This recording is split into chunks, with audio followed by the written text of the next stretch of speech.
નમસ્કાર મિત્રો, હું છું મંદિર યાત્રા. આજે આપણે વાત કરીશું કે જીવનમાં સમસ્યાઓ કેમ આવે છે.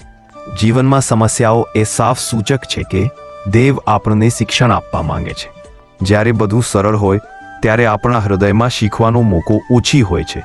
પ્રત્યેક સમસ્યા આપણને મજબૂત બનાવે છે, અગાઉથી વધારે સમજદાર અને ધારદાર બનાવે છે. સમસ્યાઓ આવવાથી આપણને એ જાણવાનું મળે છે કે આપણું ધૈર્ય કેટલી મજબૂત છે, આપણો વિશ્વાસ ક્યારે નબળું પડે છે, આપણું હૃદય ક્યારે તૂટે છે અને ક્યારે ઉગે છે. મિત્રો, જાણો કે સમસ્યા એ શાપ નથી, પરંતુ દેવની આશીર્વાદભરી રીત છે કે આપણે ક્યારેક અટકી ગયેલા જીવનમાં આગળ વધીએ. જ્યારે મુશ્કેલી આવે ત્યારે ઘણા લોકો ડરતા છે, હાર માનતા છે, પણ એ જ સમયે જેઓ વિશ્વાસ રાખે છે, દેવ તેમને નવી દિશા આપે છે. એક અનોખો રસ્તો જે પહેલાં દેખાતો નથી પણ સમસ્યાના મધ્યે દેખાય છે.